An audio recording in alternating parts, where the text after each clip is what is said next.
Hello' বন্ধুসকল, আজি মাছ বনাম বুলি ভাবিছোঁ। ভাপত দিয়া মাছ কেনেকৈ বনাওঁ চাব দেই। এয়া পিঁয়াজ, ৰচুন, আদা আৰু ধনিয়া লৈ লৈছোঁ, জলকীয়া আৰু জালুক,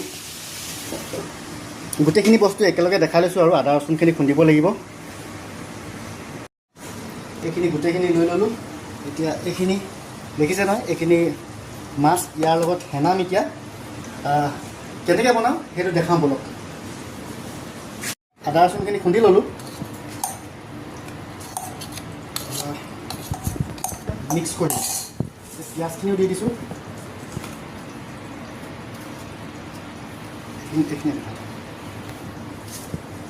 এইখিনি চব এটা এটাকৈ জলকীয়া দি দিলোঁ, জালুকখিনিও দি দিলোঁ। হ'ল বাৰু, ধোৱা হৈ গ'ল। দেখাই দিয়া অকণমান।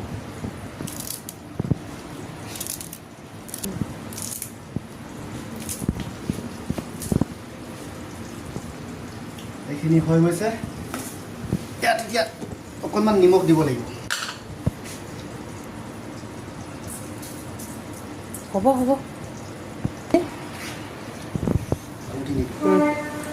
এইটো গাজ টেঙা হয়, ইয়াৰ বেছি নহয়, অকণমান দিলেও হৈ যাব। বেছি দিলে বেছি টেঙা হৈ যাব।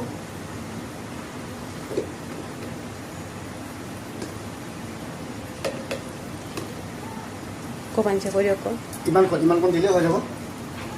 আৰু অকণমান দি দিওঁ, এইখন এইখিনি মিক্স কৰি লৈছোঁ, সেনাই লৈছোঁ। গোটেইখিনি সেনাই লোৱা হৈ গ'ল। চব মিক্স কৰি ল'লোঁ ধুনীয়াকৈ। তাৰপিছতে এইখিলা দেখিছে ন, কলপাত, এই কলপাতত বান্ধি ল'ম। এইখিলা প্ৰথমে মই এই গেছত পুৰি ল'লোঁ। অলপ পুৰি লোৱাটো দেখুওৱা নাই।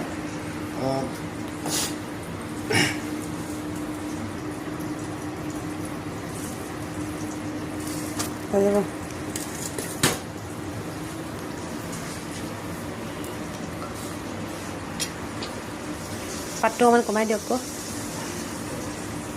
এতিয়া এইখিনি ইয়াত বান্ধিম মই। বান্ধিব লাগিব ন, বন্ধা ষ্টাইলখিনি।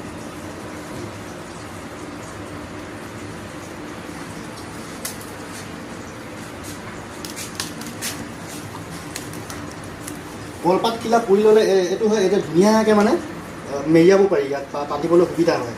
এডাল কলৰে হেৰি হয়, টঙাল হয়, কল ঠাৰি।